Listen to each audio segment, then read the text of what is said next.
جتنا بھی شکر ادا کیا جائے وہ کم ہے۔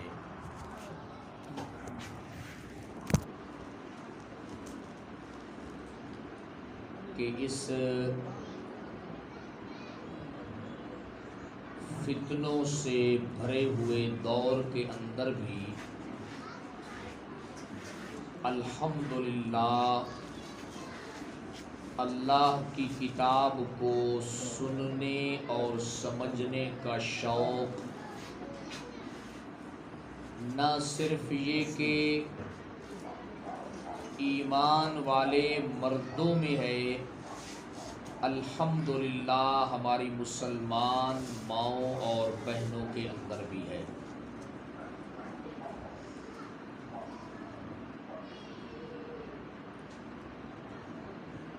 اور حقیقت بات یہ ہے کہ اسلام کے اندر بے شک بہت زیادہ خدمات مرد صحابہ کرام کی ہیں، لیکن اسلام کی خدمات کے اندر مسلمان صحابیات بھی پیچھے نہیں ہیں۔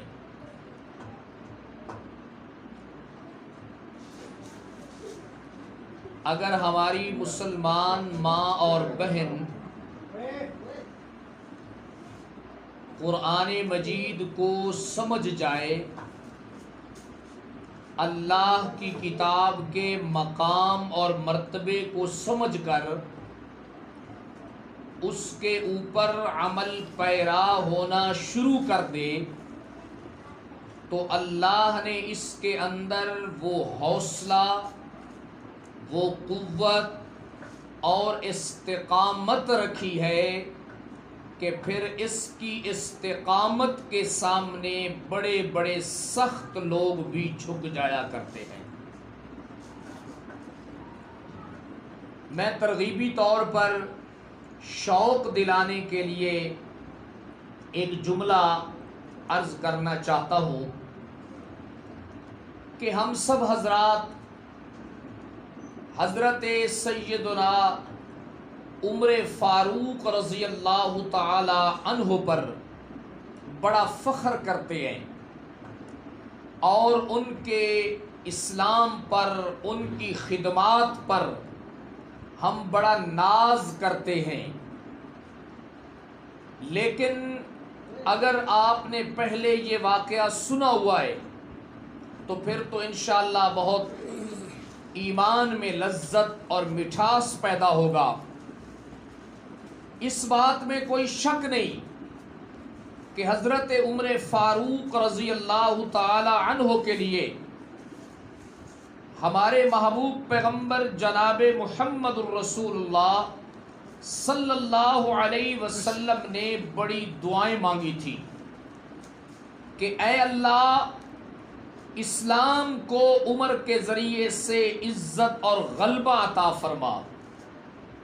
اللہ کے حبیب کی وہ دعائیں اس کی بارگاہ میں قبول ہو گئی، لیکن حضرت عمر فاروق کا جو اسلام ہے اس میں جس طرح میرے نبی کی دعاؤں کا حصہ ہے، اسی طرح عمر کی بہن کی جرت کا بھی حصہ ہے کہ حضرت عمر رضی اللہ تعالی عنہ اپنے گھر سے نکلتے ہیں یہ عزم لے کر کہ آج میں نے محمد صلی اللہ علیہ وسلم کو نعوذ باللہ قتل کر دینا ہے۔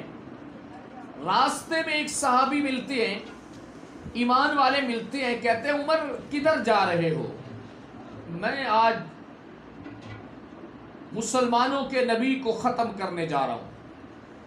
انہوں نے کہا عجیب بات ہے، تمہاری بہن فاطمہ اور تمہارے بہنوئی سعید جو ہیں انہوں نے تو اسلام قبول کر لیا ہے۔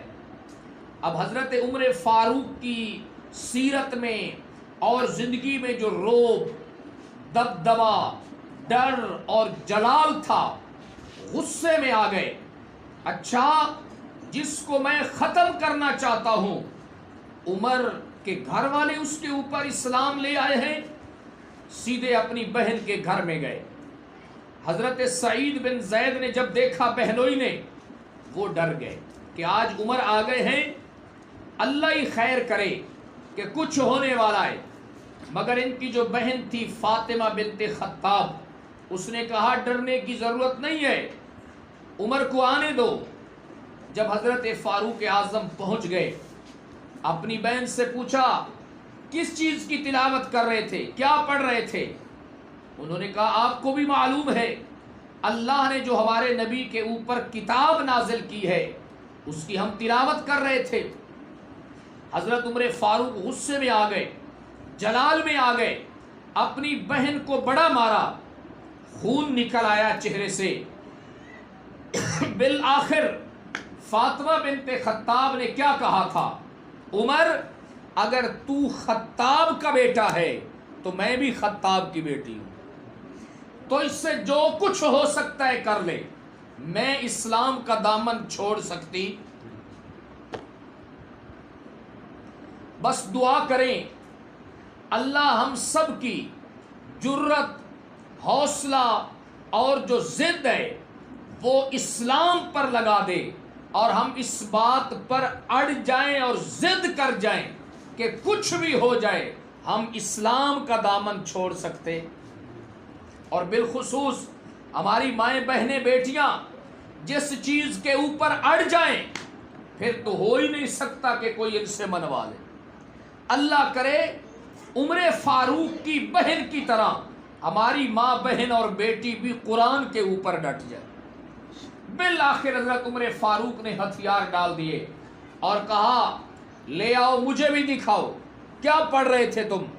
وہ چمڑے کے اوپر کچھ لکھے ہوئے سورۃ طٰہٰ کے الفاظ تھے، طٰہٰ ما انزلنا علیک القرآن لتشقی. مگر بہن بڑی حوصلے والی تھی، اس نے کہا عمر ٹھیک ہے ہم تمہیں دکھاتے ہیں، مگر تم کافر ہو، تم ناپاک ہو مانوی طور پر، قرآن مجید کو تم ہاتھ نہیں لگا سکتے جب تک تم پاک نہیں ہو جاتے. غسل کیا گیا، پھر قرآن مجید پڑھا گیا. ادھر سے میرے نبی کی دعائیں تھیں، ادھر سے بہن کی جرت اور استقامت تھی. عمر قرآن سنتے چلے گئے، دل میں اسلام گھر کرتا گیا. آج میں اور آپ اگر غور کریں کہ حضرت عمر فاروق کی خلافت اور دور حکومت میں 22 لاکھ مربع میل پر اللہ نے اسلام کو غلبہ عطا فرمایا، کتنے لوگ ان کی وجہ سے مسلمان ہوئے، کتنے خیر کے کام ہوئے. جس طرح اس میں میرے نبی کی دعاؤں کا حصہ ہے تو ان کی بہن فاطمہ کا بھی فاروق کی نیکیوں میں حصہ ہے. اس لیے میں آپ کی خدمت میں دست بستہ گزارش کروں گا کہ آپ بہت کچھ کر سکتی ہیں. آپ اپنے گھر میں بیٹھ کر اللہ کی کتاب کو سمجھیں، اللہ کی کتاب کو پڑھیں.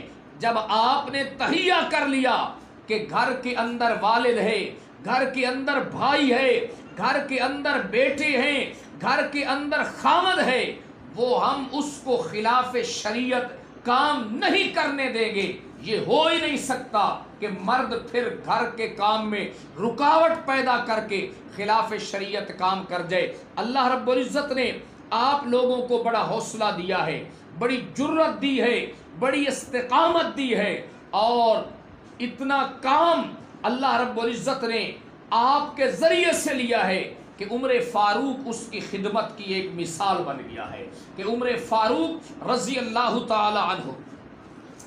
ایک اور میں مثال عرض کرتا ہوں. جو آیت مبارکہ اس وقت میں نے خطبے میں تلاوت کی ہے، میری مائیں بہنیں اس کے اوپر ذرا دیکھیں گی. یہ 28ویں پارے کی بالکل آخری صفحہ ہے اور 1066 نمبر 1066 صفحہ ہے. اس میں اللہ رب العزت نے حیرانگی والی بات ہے، مولانا حیرانگی والی بات ہے. اللہ فرماتے ہیں ضرب اللہ مثلا للذین آمنوا. اللہ ایمان والے مردوں کے لیے مثال بیان کر رہا ہے. ایمان والے کون سے ایمان والے مرد؟ ابو بکر صدیق کے لیے،